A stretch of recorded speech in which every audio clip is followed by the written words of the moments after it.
President Trump extending the pause on immigration in the aftermath of the ambush shooting of 2 National Guard soldiers near the White House. Atiba Madyun, president of Party Politics US and author of Saving Grace, and Matt Klink, Republican strategist and president of Klink Campaigns, joins us to share their thoughts. Great to have you both with us, guys. So President Trump now saying that a recent immigration pause could last, quote, a long time.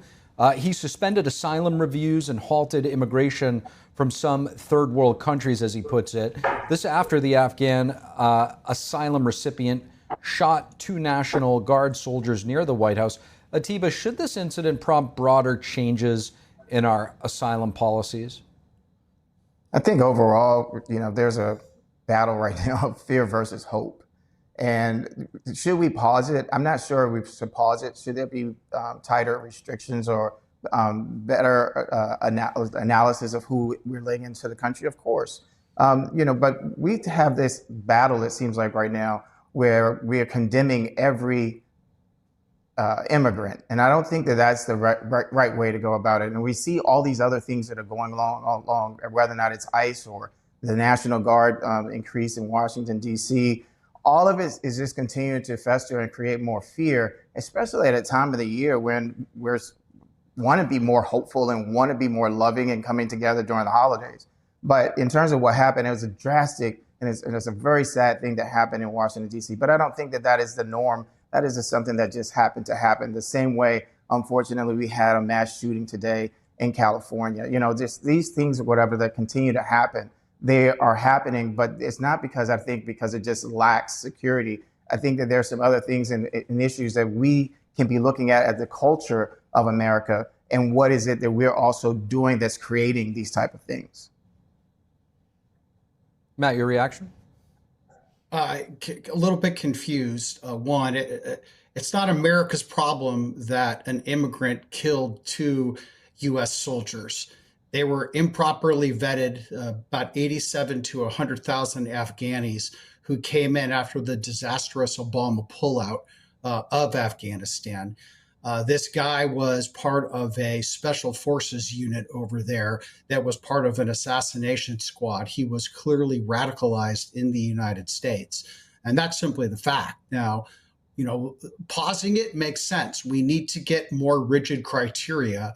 If you are not going to assimilate into the American society, remember, e pluribus unum, from many one, then you don't deserve to be in this country. The goal is we want people from around the world here who want to be part of the American fabric, not to try to recreate their country in America. So I think that it's really important here that we get it right, because the Biden administration got it drastically and dramatically, and unfortunately to 1 killed, 1 wounded National Guard soldier, they got it wrong. So legal immigration is a great thing, but illegal immigration is a problem that has bedeviled America for a long time, and Donald Trump is cracking down on it, and the progressive left is freaking out. Atiba, Matt does bring up an interesting point, which is that he was fighting side by side with the American troops in Afghanistan to root out terrorism, and it wasn't until he came to U.S. soil that, ironically, he was radicalized. Our previous guest, former DHS official Jim Hayes, pointed out that even the 9/11 hijackers, many of them radicalized on U.S. soil. What is the solution if we are actually breeding this type of terror? Yeah, it seems like we keep fostering this whole thing of the example of our power instead of the power of our example. And I say this because, in terms of what Matt said, that this was Obama pullout. It was Biden's pullout. And Biden was forced to do this because of the deal that was made with the administration before him, which was this current president. No. So, the reality is that we really, really, really need to go back and stop just throwing out things and saying it because we say it that it's supposed to be true.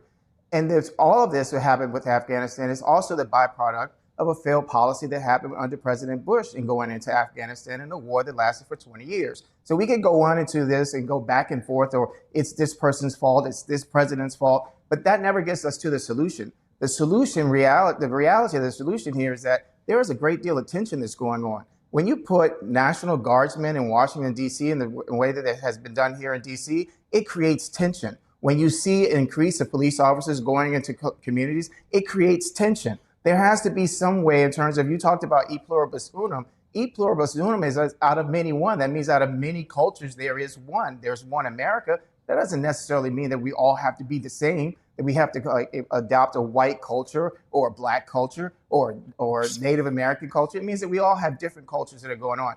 That is part of the problem within the culture wars right now that's going on in this country. And so when we have immigrants that are coming here, we also have to ask the question, we are doing things over in other countries that is really creating the next generation of terrorists. And we're not talking about that.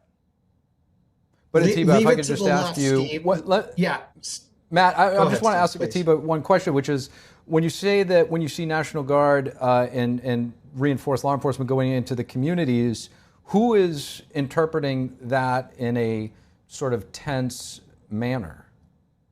I think that the reality is, if you just go and talk to people, I mean, I've been here in Washington, D.C. for the last few days for Thanksgiving. If you just talk to people, people in D.C. don't want to see an increase in the National Guard. And people in D.C. are also very upset about what happened to the two National Guardsmen who were viciously killed. But, you know, we've got issues of mental illness. We haven't even gotten to the reason in terms of why this person did this. We automatically throw out the fact that he was an Afghan national who was in the United States, who had fought alongside our troops in Afghanistan. But we never, ever get to the part of like talking about, one, how did he have access to a gun? Why don't we have policies that makes it more difficult for people to have guns? Because that becomes more of a difficult conversation that is a political one that never really addresses the culture and the culture wars that are going on in this country. And why? Why do we have this increase in National Guardsmen in Washington, D.C.? No one Steve, leave it to the left to blame the National Guard and the police that protect law and order and keep communities safe. Yeah, it's their fault. Matt, not I did not say crazy guy the that pulled the gun, Adiba. So I did come not on, blame dude. either one of them. That's just crazy but talk. Matt, that's see, like again, this is a misinterpretation of what I said, Matt. I did not say on that. The left's part. Yeah, Matt, what I did say, and okay. when you keep saying left and right, and here's the thing, just because you say right doesn't make it right. And that's the bottom line. But it is right. Having these arguments. Well, then, Matt, then give us a solution. Immigrant killed Matt, what is a one solution? American soldier and wounded another one. That's a fact. Matt, the what Biden is the administration solution? let in 87,000 to 100,000 people with no vetting whatsoever. Trump pausing it is common sense and standing up for American citizens who, look, we have enough crazy people in America that we're forced to deal with. Part of the deal in Afghanistan was not to bring 100,000 people over here. That was never part of the plan. That's what Matt, Joe Biden did, and that's not Donald Matt, Trump's you still fault. haven't talked about a solution because you still didn't talk about a solution. And the bottom line too is you don't talk about a human solution. You talk about a solution that like sounds good on TV, but it's not a solution.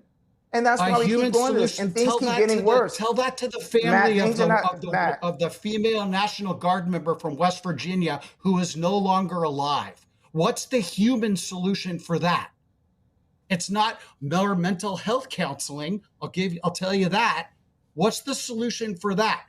But again, you blame the National Guard and the police for inflaming tensions. Give me Matt, a break. I'm not blaming either one of them, but I will blame the leadership that brought them here, that sent them here. Matt, I mean, you know, one solution that's on the table, the president says that he may go ahead and denaturalize some people if his power allows. Is that a possible solution? I think the most important part of that sentence, Steve, is the if his power is allowed. It's my understanding that that is extremely difficult to do unless you're able to prove that someone lied under false pretenses to get into this country. I think he has an easier task at hand at getting the people that are in this country illegally out of this country and then vetting the people that were let into the country at the end of the Biden administration. And if they are not here under real pretenses, then getting them out of this country. But I don't think I think that's a fool's errand to go after American citizens. To that point, Matt and Atiba, we heard Press Secretary Caroline Leavitt today at the press briefing sort of laying out people on the FBI most wanted list crossing into the country illegally and being let go, which means they very well could be still in the country and could be some easy targets and surely ones that should be picked up. Speaking of immigration and trade coming into the United States, FBI Director Kash Patel says fentanyl trafficking operations have been significantly disrupted. Here's a clip. We were successfully able to shut off all 13 precursors that make fentanyl and regulate fully 7 additional chemicals that alter fentanyl to make it a lethal, addictive drug that it is. And that pipeline being shut off is forcing drug traffickers to scramble, which we're seeing, for alternatives. And here's the good news. They know and we know there aren't any. That's why we came up with this list. By the way, that was a wide-ranging interview with the director of the FBI conducted by our sister media, Epoch Times, Yanya Kalik. Atiba, from trade pressure on China to strikes on South American drug boats, do you think that this administration is effectively targeting narco-terrorism, and are its methods appropriate? I think this is something that's going to take a congressional hearing and other investigations to look deeper into, because we see attacks that are on vessels that are coming from Venezuela. We see military personnel, again, going back to what I said about fear versus hope, who are fearful that they may be getting orders that are unlawful and having to follow them. We are living at a time where, in terms of where we're being told one thing, but then later on we find out something else. It's like almost like this wagging the dog thing. There's all these little things that are going on there are other things that I think are more important. But when we talk about these tariffs and we talk about China and we talk about fentanyl, this is something that we were told again in 2018, and yet we went back to the same thing. And I'm sure our other guest is going to say that it's because of the Biden administration, but I think that there's a deeper issue that's here that we still haven't addressed. And what we keep looking at is talking about the surface stuff. We never get to the deep part of it because we never solve it. And I don't know if it's ever meant to be solved. It's just meant to continue this political cycle of we continue to fight about. And so what we see happen, if the administration has been able to cease and be able to get those 13 precursors or what have you and stop Mexico from being able to produce the fentanyl, that's great. That is a great, great, great victory. But I don't think that that's going to be the case. I think that in a few months, we're going to be talking about this again. In fairness, I think Trump 1.0 was dealing with the actual end product of fentanyl, and then it's like whack-a-mole with China. You cut them off at one pass and they get creative and just start sending the precursors in and dodging on another. It is an endless game of whack-a-mole when you're dealing with China. Matt, what are your thoughts?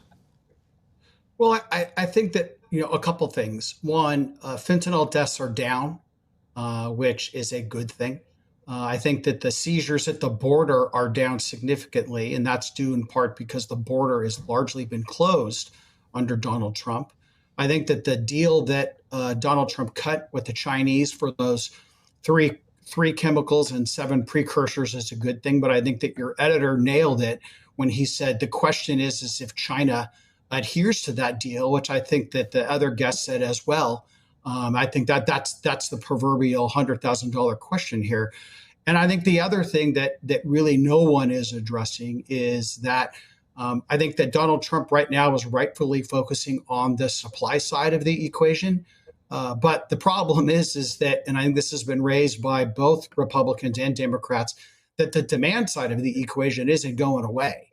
And that if there weren't the demand for these illegal drugs, that America wouldn't be such a target for them from around the world. So, I mean, look, Trump is trying to deal with the supply side, with China, with Mexico, by branding the cartel as narco terrorists, in Venezuela, where we know that the Maduro government is directly behind the importation of drugs into this country. So that's a good thing. But again, we're going to measure success in the long term, and we've got to deal with the demand side. It's a whole different discussion, the demand side of opioid epidemic, a very important one. Atiba Madyun, Matt Klink, really appreciate both of you coming on.